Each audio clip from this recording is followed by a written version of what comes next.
Hi there. So, I wanted to make this video in response to a couple of questions that had been written down in the comments of some previous videos.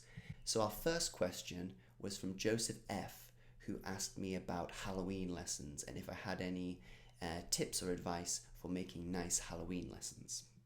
Probably the most ambitious thing that I've ever seen for a Halloween lesson was when a teacher actually went into the local community and talked to local shop owners there and actually created like a trick-or-treating street on the main street of the town. Now, you're probably not going to be able to do that, but that's like the most ambitious thing that I've ever seen done for a Halloween lesson. Personally, I think for a Halloween lesson, it's just about the dressing up of the activities. It's just about what the activities look like. You don't need specific Halloween grammar per se for a Halloween lesson. You know, you could take the grammar that you are currently studying and just dress it up in Halloween clothes.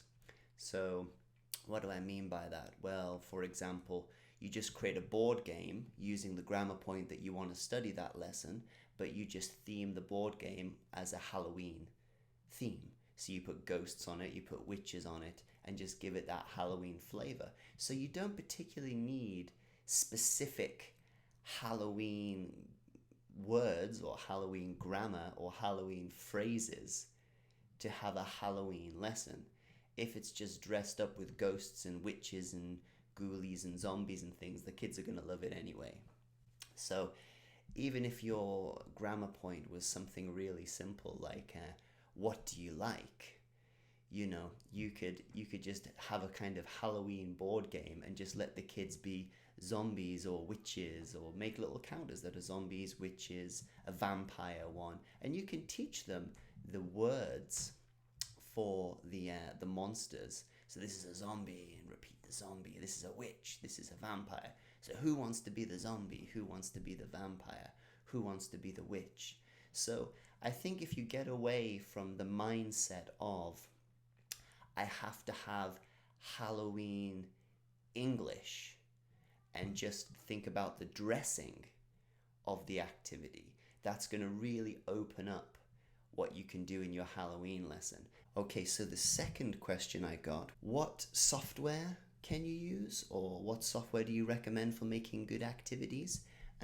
When I first started making activities, I used Word because why not? Why would, it seemed obvious. You want to create a document, you'd use Word.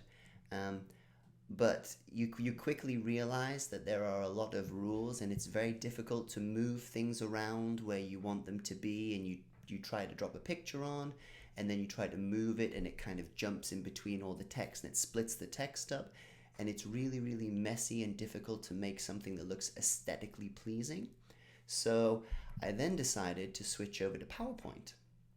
And, it makes sense because PowerPoint is a visual application. It's designed to create visually pleasing documents. In the case of PowerPoint, it's actually slides for a presentation, but you can easily use it to create A4 worksheets. And it's so easy to use. You can move the pictures where you want them. You can create text box easily.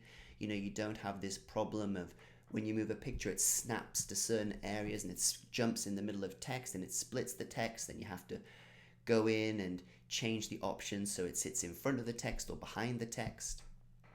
It's really easy to create very nice looking, pleasing worksheets. So, my first big piece of advice would be to definitely use PowerPoint when you create your activities, because you'll be able to create some really nice looking ones. But other than that, you can pretty much do everything with PowerPoint. There's also Publisher, which a lot of school computers will have. They'll have Publisher too, but I had no experience with Publisher. I had a quick look at it and it seems very similar to PowerPoint. It's just that I used PowerPoint a lot when I was in university, so I was very comfortable using PowerPoint, so it was a natural progression for me just to use PowerPoint. But Publisher certainly can do the exact same job, probably even better, because it's actually like a publishing document, a publishing application, so probably even better. but I think PowerPoint is fantastic. I also use online websites to get like free fonts. There's one, I think it's called Dafont, D-A-F-O-N-T, and you can get nice free fonts from there. But just be aware that you need fonts that are legible. So you might have some that look really cool, but if they're not legible, it's kind of counterproductive for what you're trying to achieve. But it's really good to go there to get kind of seasonal fonts, ones that you're only going to use once for a specific worksheet. So I went there once and got a really nice Christmas one, which had all like snow and little snowmen dotted around. And that was one that I just used for my Christmas lesson. And it was a really nice font and it really made the worksheet look great. So you can do that. And other than that, it's just going on kind of a Google image search and just finding lots of really nice images to put in your worksheet. Don't overpopulate it with images, have at least one, because you want some picture, you want some visual stimulation, but don't just put things in for the sake of having things in. Be sparing with your pictures. Choose ones that are relevant to what the worksheet is trying to do, and please don't stretch or pull pictures to make them fill a space, because when you kind of stretch them and distort them, they look horrible. If you have a space, just make it really big and then crop it down to fill that space. Don't stretch it and pull it, because it looks really horrible. It looks really, what's the word, amateurish, I guess. It doesn't look good. It looks kind of lazy.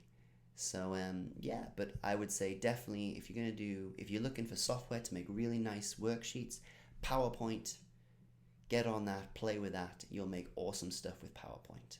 Okay, so that's the end. I only had 2 questions, but I felt they were really good questions, so I wanted to make a video about them. So if you have more questions, please put comments in the videos, and if we get a couple more, I'll make another video like this responding with my advice. So I hope this was interesting, and I'll see you next time.